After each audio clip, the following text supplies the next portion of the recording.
Der Countdown läuft und im April 2024 steht uns ein großes Ereignis bevor. Es geht um das Bitcoin-Halving. Alle 4 Jahre halbiert sich die Menge der neu geschifften Bitcoin pro Block. Dieses Event beeinflusste in der Vergangenheit nicht nur den Bitcoin-Preis, sondern wirkte sich auch langfristig auf die Marktdynamik und die Miner aus, positiv wie negativ. Von daher mein heutiges Thema lautet: Wird das Halving 2024 für Bitcoin und uns anders als jemals zuvor? Um diese Frage zu diskutieren, habe ich mir einen Experten zu Gast eingeladen, und zwar Holger Rohm. Er ist der Betreiber hinter der Webseite blockchaincenter.net und auch bekannt als der Rainbow Chart Typ. Einer der bekanntesten Bitcoin-Charts, der spielerische Preisbewegungen ermöglicht. Von daher dranbleiben, noch schnell liken, abonnieren, wenn du es noch nicht getan hast, und bis gleich, ich freue mich auf dich. Hallo Holger, erstmal schön, dass du da bist. Danke, dass du dir die Zeit genommen hast heute. Ja, danke für die Einladung. Ja, Holger, Mensch, dein wievieltes Halving ist es jetzt, was du so aktiv miterlebst? 2024, April ist es soweit. Genau, ich war Mhm. 2016 schon sehr aktiv dabei und 2020 auch. Also mein drittes Halving ist das jetzt, ja. Ein Genau. drittes. Boah. Ja, Ähm, wobei, ich meine, die Bedeutung meines Erachtens geht ja schon immer ein bisschen weiter runter. Also wir hatten ja in 2016 sind wir ja von 25 Bitcoin alle 10 Minuten zu 12,5 geswitcht. Und das war schon noch ein großer Einschnitt gefühlt. Und jetzt irgendwie wird es immer weniger bedeutend gefühlt. Aber gut, ich bin auch nicht so in dem Mining, ich bin kein Miner. Ich meine, die betrifft es natürlich trotzdem sehr, sehr stark, wenn sie auf einmal ihre Einnahmen halbieren. mhm. Aber so jetzt, ich meine, weil es war ja so, dass 2016 hatten wir, lass mich nicht lügen, ungefähr 75% des Supplies war schon ausgeschüttet.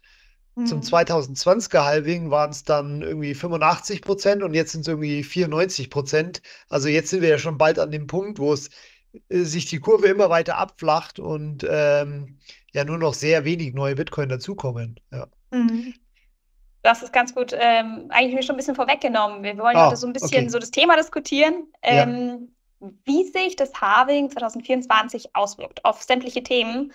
Mhm. Und wir können einfach gleich damit mal beginnen. Du hast gerade gesagt, für die Miner. Also vielleicht nochmal vor dem Hintergrund, dass vielleicht viele das erste Mal dieses Halving miterleben. Wie verdienen die Miner ihr Geld? Warum gibt es sie? Und wie hängt das nochmal so mit Bitcoin zusammen? Genau, also alle ungefähr 10 Minuten gibt es einen neuen Bitcoin-Block und derjenige, der den Block findet, der Miner, bekommt dann eben diese Block Reward und die ist eben im Moment 6,25 Bitcoin. Und die wird ja halbiert im jetzt ungefähr 20. April. Und dann das Lustige ist, manche Online-Publikationen schreiben mir irgendwie, der Preis halbiert sich oder so. Das ist ja Quatsch. Es ist einfach nur Ja, die neuen Bitcoin, die hinzukommen, halbieren sich alle 10 Minuten. Und statt 6,25 sind es dann 3,125. 6,25. 6, jetzt komme ich gerade durcheinander. Wie viel sind es? ich glaube, wir kommen von 6,25 auf 3, 6,25 auf 3,125, so ich jetzt. glaube, irgendwie Genau. so, genau. Ja, ja, genau. Ja. 3,125. Warum ist das so? Also warum braucht man das Halving? Was ist so der Gedanke dahinter? Der Gedanke ist, dass wir sozusagen nicht einen unendlich ansteigenden Supply an Bitcoin haben, sondern der irgendwann mal eine Grenze von eben diesen besagten 21 Millionen erreicht. Und damit es so passiert, hat Satoshi das so gemacht, dass eben alle 4 Jahre sich die hinzukommenden Bitcoins eben halbieren und somit wir nie diese Grenze erreichen, weil es wird sozusagen immer um die Hälfte wieder mehr und dadurch nähert sich das an die 21 Millionen eben an. Genau. Und warum hat er das gemacht? Das hat er so gemacht, dass sozusagen am Anfang relativ viel Bitcoin schon in Umlauf kommen und mit der Zeit, wenn sich sozusagen die Adoption von Bitcoin voranschreitet, es dann immer weniger werden. Und ja, es ist eigentlich eine ganz clevere Art gewesen, die Bitcoin initial zu verteilen und auch jetzt zu verteilen. Zu eine relativ sehr, sehr faire Möglichkeit, weil jeder hätte von Anfang an sozusagen meinen können und kann jetzt auch noch meinen. Natürlich nicht in Deutschland und nicht irgendwie als Mhm. Einzelperson. Das ist sehr, sehr, ja, aber genau, also dieses Mining ja, stellt eben den Supply von Bitcoin oder das Angebot an Bitcoin. Und jetzt ist ja so, durch dieses Halving reduziert sich ja die Belohnung für die Miner. Also sprich, die Ja, Miner bekommen weniger Geld, ja, obwohl sie immer noch die gleiche Arbeit machen. ja. 2024, es geht wieder nach unten, du hast es gerade schon gesagt, es wird immer es hat eine Auswirkung auf die Rentabilität des Minings. Vielleicht, dass wir uns mal so ein bisschen der Frage widmen, was passiert jetzt gerade in der Mining-Industrie, was bekommst du da so mit? Also wie gehen die jetzt mit der Mhm. Situation um? Wie passen die sich an? Also was ist die Konsequenz vom Halving 2024 für die Mining-Industrie und was passiert jetzt? Ja, lustigerweise, ich komme gerade von der Madeira Bitcoin-Konferenz und da habe ich tatsächlich mit ein paar Minern gesprochen, weil da waren irgendwie viele Miner, Mining-Unternehmen und es ist natürlich so, dass die Miner, die wissen ja schon lange voraus Bescheid, dass das alles passiert und Mhm. ist ja nicht so, dass die dann auf einmal überrascht werden und auf einmal nur noch die Hälfte an Umsatz haben. Die haben das natürlich alles für einberechnet, schon beim Kauf der Miner, die sie irgendwie für 2, 3 Jahre verwenden und dann wieder abschreiben. Ähm, Haben Sie sich das ausgerechnet, ab welchem Preis, also ab welchem Strompreis sich das Ganze noch lohnt? Und es war so, dass die mir gesagt haben, ja, auch also bei aktuellen Kursen, weil davon hängt es ja auch ab, je höher der Kurs, Mhm. umso mehr Umsatz machen sie, mit dem sie dann ihre Stromrechnung bezahlen können. Bei aktuellen Kursen kommen sie auch mit dem Halving noch ganz gut zurecht. Jedenfalls der meiner, mit dem ich gesprochen habe. Es ist natürlich schon so, dass ich meine, eine Reduktion um 50% deines Umsatzes hat natürlich schon Auswirkungen. Aber dadurch, dass die das ja alle schon mit einberechnen, ist es, glaube ich, für die nicht so dramatisch. Schaffen Aber die das? bitte? Also schaffen die das von den Produktionskosten? Also was machen die zum Beispiel? Es ist jetzt eine Stromthematik ja auch, es ist ja eine Also ich, Hardware-Geschichte. Also kann man das wettmachen? Ja, ich glaube schon, dass jedes Halving wird einige Miner aus dem Markt drängen, die dann auf einmal das nicht mehr profitabel machen können, weil halt einfach ihre Stromkosten dort, wo sie meinen, höher dann ist als das, was sie noch bekommen. Aber Bitcoin ist ja so designt, dass ja, wenn Miner vom Netz gehen, wird es für andere wieder profitabel und dann kommen halt wieder neue Miner dazu und genau das wird passieren wahrscheinlich und ja, wird sich zeigen. Also ich gehe jetzt nicht davon aus, vor allem jetzt bei diesen steigenden Kursen, dass wir jetzt irgendwie einen großen Mining-Einbruch haben oder so, weil die Leute sich auf einmal nicht mehr Mining leisten können, weil es zu teuer wird. Gehe ich überhaupt nicht davon aus. Sondern ich glaube, dass das relativ smooth geht. Und so war es ja auch bei den letzten zwei Halvingen. Also eigentlich hast du es an der Hashrate so gut wie überhaupt nicht gesehen, dass es gerade ein Halving war. Und im Endeffekt war es auch genau so, die letzten zwei Halvings, die ich mitbekommen habe, dass das eigentlich ein ziemliches Non-Event war im Endeffekt. Also Mhm. als normaler Nutzer merkst du ja sowieso nichts davon. Und auch irgendwie, dass die Miner jetzt auf einmal die Hälfte bekommen, dann sagst du, ah, okay, Mhm. interessant, und dann geht's wieder weiter. TikTok, Next Ja. Block, TikTok, Next Block, genau. Und Nee, das erwarte ich eigentlich auch jetzt wieder.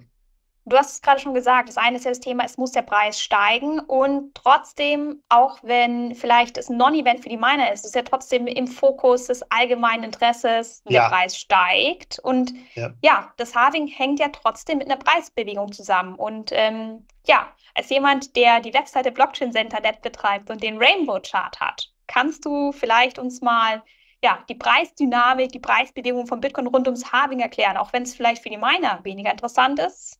Vielleicht Ja. ja doch für die Nutzer. Ich habe dazu tatsächlich eine etwas kontroverse Meinung. Und zwar, Gerne.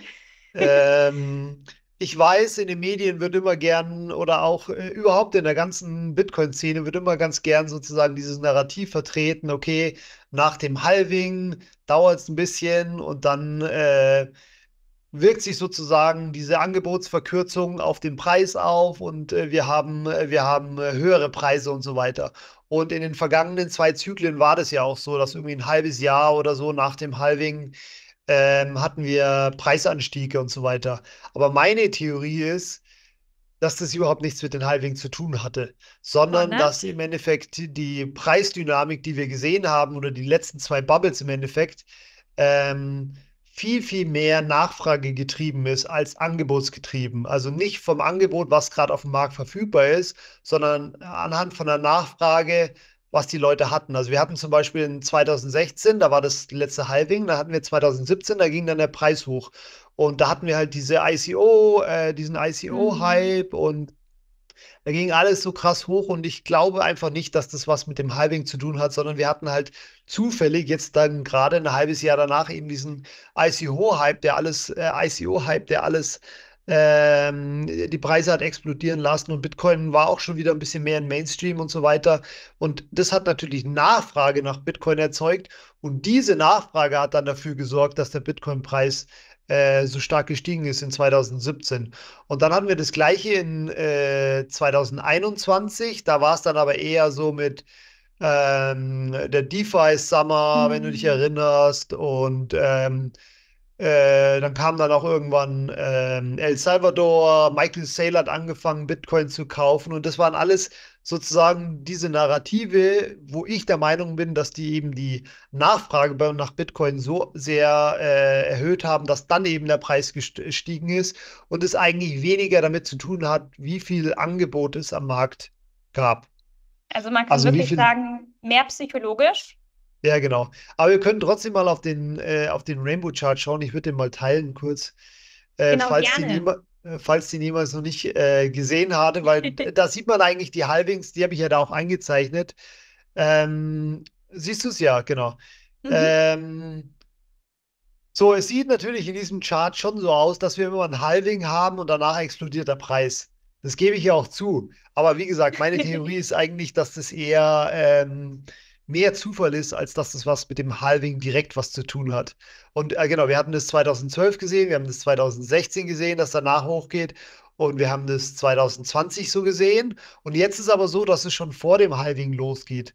Und auch hier glaube Genau. ich halt wiederum, dass es nicht was mit dem Halving zu tun hat, sondern in dem Fall wissen wir alle, wir hatten die ETF-Geschichte dieses Jahr und die enorme Nachfrage nach dem Bitcoin-ETF, der jetzt natürlich wiederum die Nachfrage angekurbelt hat und demnach geht dann auch der Preis hoch. Und ich glaube, dass das Angebot eben, wie gesagt, keine so große Rolle da spielt. Genau, Trotzdem ist aber es ja im Chart drin. Also es ist ja trotzdem so eine markante Linie und es ja, hat sich auch, genau. egal aus welchem Grund ja auch immer, irgendwie so ein bisschen bestätigt. Und Ja, ja, ja. jetzt Es hat ist sich aber natürlich was schon verändert. so, es ist natürlich schon so, dass dieser Rainbow Chart, also ich muss dazu sagen, ich glaube ja überhaupt nicht an die Vorhersagekraft dieses Charts, aber dennoch, aber dennoch ist es ja so, dass wenn sehr, sehr, sehr, sehr viele Leute diesen anschauen und irgendwie danach traden, dann wird er eben zu sowas wie zu einer selbsterfüllenden Prophezeiung und dann wird es eben doch hat er eben doch wieder eine Vorhersagekraft. Und das ist eben das Paradoxe an dem Rainbow Chart. Jeder Also weiß, wir glauben dem Chart mehr als du. ja, wahrscheinlich, es ist wahrscheinlich so, aber jeder weiß, man kann den Preis von Bitcoin nicht mit einem Regenbogen vorhersagen.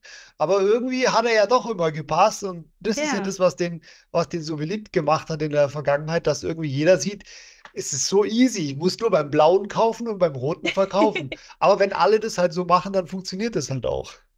Die Ja, Frage ist, du hast es gerade schon gesagt, ja, man sieht, der Preis ist jetzt vor dem Harding nach oben gegangen. Das ist ja. jetzt das erste Mal seit 15 Jahren neu. Ja, vor dem Hintergrund ETF-Thematik Aufmerksamkeit. Also jetzt haben wir ja viele Geschichten, die im Hintergrund passiert sind. Wird jetzt dieses Halving oder könnte sich jetzt eine Preisbewegung verändern, weil wir jetzt das Allzeithoch das erste Mal vor dem Halving erreicht haben? Ja, wie gesagt, ich bin ja nicht der Meinung, dass das Halving großen Einfluss auf den Preis hat. Deswegen, wie sich der Preis entwickelt, ich kann's dir nicht sagen. Ich bin natürlich bullish, wie seit sehr, sehr vielen Jahren, aber ich glaube wiederum, dass das Halving keine große Auswirkung hat. Und wie gesagt, es ist natürlich schön, dass sozusagen jetzt, man kann's ja auch so sehen, weißt du, wir haben am Tag kommen im Moment 900 Bitcoin dazu, an neu gemeinten Bitcoin. Aber allein der Bitcoin-ETF hat er jetzt in den letzten Tagen irgendwie 9000, also das Zehnfache an Nachfrage generiert nach Bitcoin. Das heißt, die neu hinzugekommenen Bitcoin, die spielen eigentlich fast keine Rolle bei dieser krassen Nachfrage. Und Hm. deswegen bin ich eben der Meinung, dass die Nachfrage viel, viel mehr den Preis bestimmt als das Angebot. Heißt es, Nämlich dass die, dann sich der Zyklus auch verändert? Also sprich, dass wir, es der, ist ja, gibt ja verschiedene Themen, Marktdynamik und so weiter, ja. Bullrun, wann setzt der ein? Zeitverzögert zum Halving oder vielleicht jetzt schon? Was denkst du? Ja, wie gesagt, ich bin der Meinung, der ist unabhängig davon und natürlich kann der jetzt, ich meine, wir befinden uns mitten in einem Bullenmarkt und der ist vor dem Halving, also der Zyklus ist im Endeffekt schon äh, gebrochen. Aber kann man wirklich von einem Zyklus sprechen, wenn man das irgendwie zwei, dreimal davor hatte? Weiß ich nicht. Ähm, Aber ich weiß, wir Menschen, wir wollen immer ganz gern irgendwie Muster erkennen in solchen Sachen. Und ja, ich kann es dir natürlich auch nicht hundertprozentig sagen, ob da was dran ist, aber eigentlich, wie gesagt, die Halving-Zyklus-Theorie bin ich eigentlich nicht so der Fan von. Das heißt, Ja, Bullrun deiner Meinung nach jetzt schon oder ja, wird es wir einfach sind nur ein extremerer Zyklus, als wir es bisher jemals hatten? Also wenn man mit dem Zyklus jetzt einfach mal bei dem Zyklus bleibt? tatsächlich glaube ich nicht, dass es extremer wird, weil eben auch die Leute dann wieder hier sehen, oh, jetzt sind wir schon im Roten, da muss ich verkaufen. Also Ja. verkaufen sie schon vor, bevor die anderen im Rot sehen, dass wir im Roten sind. Und ich hatte das ja auch schon hier war das ja auch schon fast zu sehen. Wir sind gar nicht mehr so hochgekommen, weil halt die Leute sozusagen den Rest, man sagt ja da gefrontrunnt haben. Das ist ich meine, wir hatten dann auch die FTX-Geschichte und so weiter. Also es ist alles Theorie, aber ich glaube nicht, dass wir jetzt so einen Bullrun haben werden, aber ähm, wir Obwohl so werden viele sehen, denke Zuflüsse ich. jetzt kommen. Also das ist ja Bitte? genau das. Wir haben jetzt Ja, genau. diesmal eben Wenn ETFs. es weiterhin so eine krasse Nachfrage nach Bitcoin auf Seiten der institutionellen Investoren gibt, dann kann es natürlich schon sein, dass wir da noch Wahnsinnspreisbewegungen sehen. Genau, aber wiederum unabhängig vom Halving. Ja. Mhm. Ähm, Vielleicht nochmal, wenn wir zurück weg vom Preis gehen und weg von Ja, der Zyklentheorie, nochmal ganz kurz zu den Minern. Und ja. das würde mich interessieren, weil wir haben ja, Bitcoin ist ja eigentlich mit dem Hintergedanken ursprünglich entstanden, dezentral, sprich eine Kryptowährung für jedermann. Jeder sollte irgendwie so seine eigenen Coins schürfen können. Das hat sich ja jetzt auch verändert, weil ja die Mhm. Rentabilität durch die Miner gesunken ist. Wird jetzt Bitcoin ja zentraler? Obwohl sich das auch verteilt von den Minern her? Das ist leider tatsächlich so zu sehen. Also es ist ja so, dass irgendwie die größten Mining Pools, also es sind keine einzelnen Entitäten, aber die größten Mining Pools machen über 60, 70% der Hashrate aus. Da stecken einzelne Miner dahinten, aber selbst irgendwie der größte Mining Pool Foundry heißt der ist, ich weiß es nicht genau, wie es ist, aber der müsste annähernd 50% sein. Laut dem Insider, mit dem ich gesprochen habe, der hat gesagt, okay, ein Drittel davon betreiben die selber. Also es ist schon so, dass einfach große Mining-Anbieter haben Skaleneffekte beim Minen und der kleine Mann, der erstens kriegt er nicht günstig Energie. Mhm. Gibt es natürlich welche, die irgendwie am Wasserfall leben oder was weiß ich, die dann ihre eigenen. Ah, das kann ich vielleicht auch noch erzählen. Das war eine Ja, Theorie, gern. die der eine Miner mir erklärt hat. Er teilt die Mining-Unternehmen auf in Elefanten, Pferde und Hasen. Und die Hasen sind sozusagen die einzelnen kleinen Miner, die zu Hause minen oder irgendwie Mhm. ein, zwei Mining-Geräte haben, die super flexibel sind und die man auch nicht so leicht schnappen kann und so weiter. Die machen aber nur einen sehr, sehr, sehr, sehr kleinen Bruchteil der gesamten Mining-Hash-Rate. Und dann gibt es eben die Pferde und darunter fallen für ihn eben so Mining-Unternehmen, die eben zum Beispiel an einem Wasserkraftwerk sitzen oder irgendwie an einem weiß ich nicht, also die Mhm. wirklich die irgendwie eine gute Energiequelle haben und dann dort sich ansiedeln. Und sie könnten auch umziehen, wenn sie irgendwo anders eine finden, weil sie irgendwie im Container sind. Die sind also auch sehr wichtig für Bitcoin, weil wie gesagt, die können einfach umziehen und wenn es Mhm. irgendwo zum Beispiel Mining verboten wird oder so, was ja schon vorgekommen ist, dass in China Mining verboten wurde, dann können die einfach woanders umziehen, wo günstigen Strom hast. Und dann gibt es eben die Elefanten, das sind diese riesengroßen Lagerhallen voller Bitcoin, die können überhaupt nicht sich bewegen und machen einen riesengroßen Anteil von der Bitcoin-Hashrate aus. So, Schöne Metapher, auf jeden Fall. ja, ja. Ähm, Konsequenz ist aber auch wirklich, dass, ja, dass die Verteilung, dass es immer noch viele Miner gibt, aber dass sich Ja, ja, die Miner mehr poolen müssen, ja, auf jeden um Fall. rentabel zu bleiben. Genau. Genau. Jetzt ist halt dann die Frage, die Dezentralität hängt halt auch davon ab. Ähm, Es gibt ja dieses Budget von Bitcoin, also das Prozentsatz des Market Caps, das sozusagen für die Sicherheit von Bitcoin aufgewendet wird. Und mit dem Halving halbiert sich ja nicht nur die, der Umsatz der Miner, sondern es halbiert sich ja auch ähm, das Security-Budget, beziehungsweise es halbiert sich nicht ganz, weil beim Security-Budget sind ja auch noch die Transaktionsgebühren dabei, die die Miner ja auch bekommen. Das heißt, ja, idealerweise muss es so sein, dass über lange Zeit diese Transaktionsgebühren eigentlich sogar mehr werden als die neu ausgeschütteten Bitcoins, die die Miner bekommen, weil sonst ja, geht eben dieses Security-Budget runter. Und das ist auch schon in den letzten 10 Jahren eigentlich fast konstant so gewesen, dass mit jedem Halving das Security-Budget im Verhältnis zur Marktkapitalisierung von Bitcoin abgenommen hat. Und das ist tatsächlich eine Entwicklung, die ja man auch mit Sorge beobachten muss. Und es muss früher oder später so sein, dass entweder der Preis exorbitant steigt oder eben diese Transaktionsgebühren einen großen Teil des Miner-Umsatzes ausmachen, damit überhaupt die Sicherheit von Bitcoin und auch die Dezentralität von Bitcoin weiterhin gegeben ist.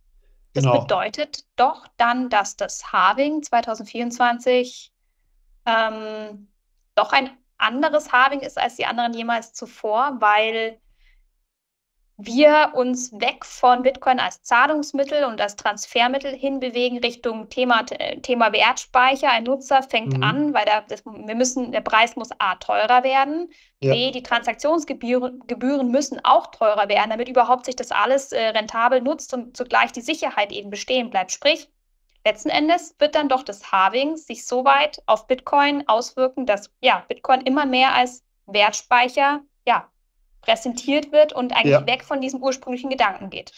Ja, wobei das hatten wir letztes Mal eigentlich auch schon und auch damals waren schon die Diskussionen oder halb spaßig, ja, ab wann feiern wir eigentlich dieses Halving nicht mehr, sondern beobachten es mit Sorge, weil sich Ja. ja eben, wie gesagt, das Security-Budget halbiert und irgendwann wird es zum Problem, wobei im Moment gibt es ja positive Entwicklungen mit den Transaktionsgebühren durch Ordinals und so, sind ja in 2023 so viel an Transaktionsgebühren für die Miner hängen geblieben, dass es tatsächlich irgendwie Hoffnung macht auf die Zukunft, dass wenn es so bleibt, dass eben die Transaktionsgebühren für die Mhm. Sicherheit von Bitcoin sorgen und dann eben nicht mehr die Subsidy, die er dann abnimmt oder auch irgendwann mal verschwindet dann.